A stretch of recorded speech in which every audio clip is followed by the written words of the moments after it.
Kay McElroy is our founder. She saw an ad in the paper for a cougar.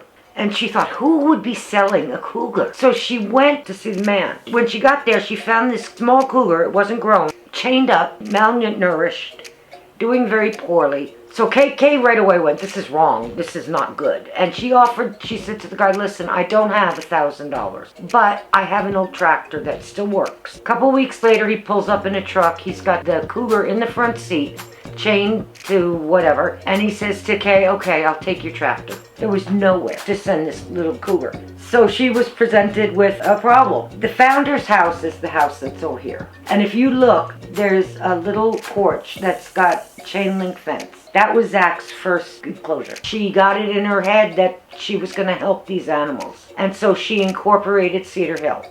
In the last 15 years, as she started taking on more and more cats, and it just took on a persona of its own. We strive to save as many animals as we can that we can afford. It costs us about $55,000 a month to run Cedarhill at a level that's just getting by. We don't get any money from the governments. We don't get any money from anything other than people like you and you. Donating cat food or dog food. Hunters who wind up with too much deer or even just scraps. We have somebody in this week that's donating 13 turkeys so that each of the exotics can have a turkey for Thanksgiving. Donating any kind of cleaning supplies. Telling people about us. Passing on our newsletters. What we like to call ourselves is a family. We're the Cedarhill family. And every donor on my list is part of that family. She knew that these animals have been through so much already by the time they got here that most of them had no use for people whatsoever. There are cats that have been fed antifreeze in there. There are cats that have been thrown out of moving cars.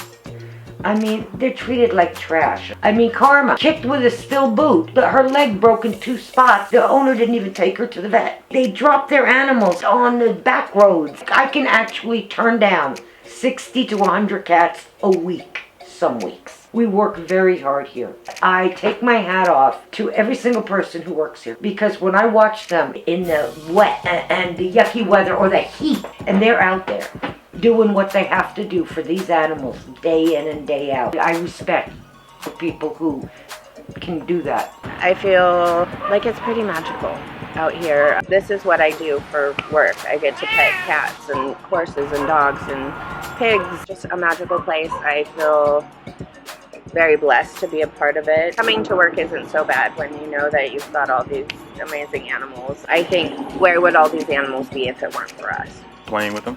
That's pretty much my funnest part of the day. Is why I love it. Going to the dog run, playing fetch, petting them, just giving them all kind of love. Best part. We take them on walks. We take them up to the dog run so they can run around.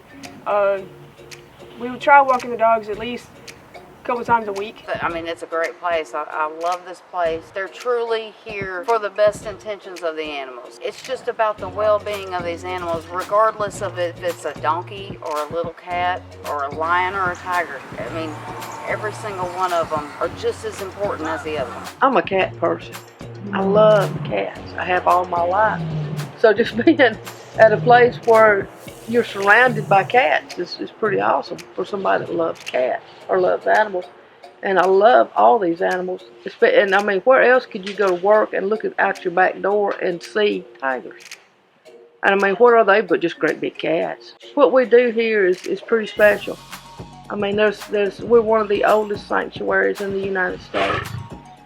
And I cannot imagine the courage and the vision it took for Miss Kay to start this place. I call this place my nirvana. When you change the clocks back and it starts getting later and later with light, and you sit out here in the evening and you listen to them, and they can just be themselves, and it's such a nice feeling around here just to be part of it. When you watch a 3-legged dog jump a fence, or you watch a blind cat pull flies out of the air, they don't see their disabilities. They don't see them as something less than. And it's really hard to feel sorry for yourself when you watch them and what they overcome without complaining about it, really. If you spend time at Cedarhill, it changes you. Cedarhill is a fantastic place for your soul.